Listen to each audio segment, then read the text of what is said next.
এই মামলাটি ছিল সাবেক প্রধানমন্ত্রী শেখ হাসিনা, সাবেক স্বরাষ্ট্রমন্ত্রী আসাদুজ্জামান খান কামাল এবং সাবেক পুলিশ প্রধান চৌধুরী আব্দুল্লাহ আল মামুনের বিরুদ্ধে 2024 সালে জুলাই অভ্যুত্থানের সময় সংগঠিত বাংলাদেশে যে মানবতা বিরোধী অপরাধ সেটার দায়ে তাদের বিরুদ্ধে এই মামলাটি দায়ের করা হয়েছিল। তাদের বিরুদ্ধে এই মামলার বিচার কার্য চলাকালীন সময়ে মোট 5টি অভিযোগ গঠন করা হয়েছিল। আজকে চূড়ান্ত রায়ের পর্বে এসে আদালত এই 5টি চার্জকে 2টি চার্জে রূপান্তর করেছেন এবং প্রত্যেক চার্জের মধ্যে 3টি করে কাউন্ট দিয়ে 6টি কাউন্ট তৈরি করে আলাদাভাবে আজকে বিচারের রায় ঘোষণা করেছেন। প্রথম চার্জে আসামি শেখ হাসিনাকে দোষী সাব্যস্ত করে আমৃত্যু কারাদণ্ড দেওয়া হয়েছে। দ্বিতীয় চার্জে আসামি শেখ হাসিনাকে দোষী সাব্যস্ত করে মানবতা বিরোধী অপরাধের দায়ে 2024 সালের জুলাই অভ্যুত্থান চলাকালে বাংলাদেশে ছাত্র জনতাকে লিথাল ওয়েপন, হেলিকপ্টার, ড্রোন ব্যবহারের মাধ্যমে নিষ্ঠুরতম পন্থায় 1400-র মতো ছাত্র জনতাকে হত্যা এবং 25,000-এর বেশি ছাত্র জনতাকে আহত করার দায়ে, মোর স্পেসিফিক্যালি আশুলিয়াতে 6 জনকে হত্যা করে পুড়িয়ে দেয়া, চানখারপুলে 6 জনকে হত্যা করার মাধ্যমে যে অপরাধ করেছেন সেটার দায়ে তাকে দোষী সাব্যস্ত করে মৃত্যুদণ্ড প্রদান করেছেন।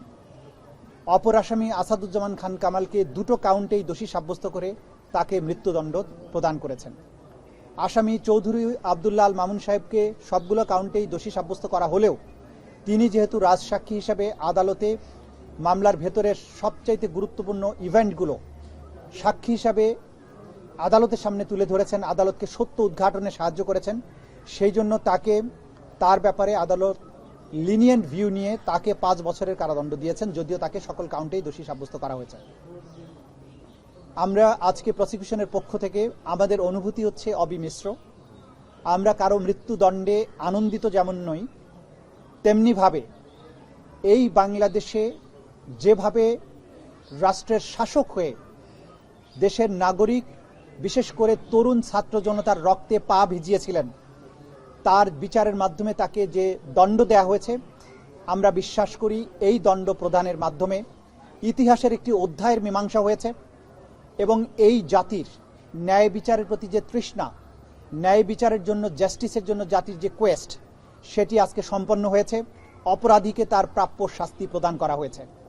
আমরা আশা করব সরকার এবং রাষ্ট্র আদালতের এই রায়কে যথাযথ আইনি প্রক্রিয়া এবং অন্যান্য যত প্রক্রিয়া আছে কূটনৈতিকভাবে সেই প্রক্রিয়া অবলম্বন করে যারা আসামি পলাতক আছেন, দেশের বাইরে আছেন, তাদেরকে বাংলাদেশের মাটিতে নিয়ে এসে আইনের মাধ্যমে তাদের এই শাস্তি কার্যকর করবেন।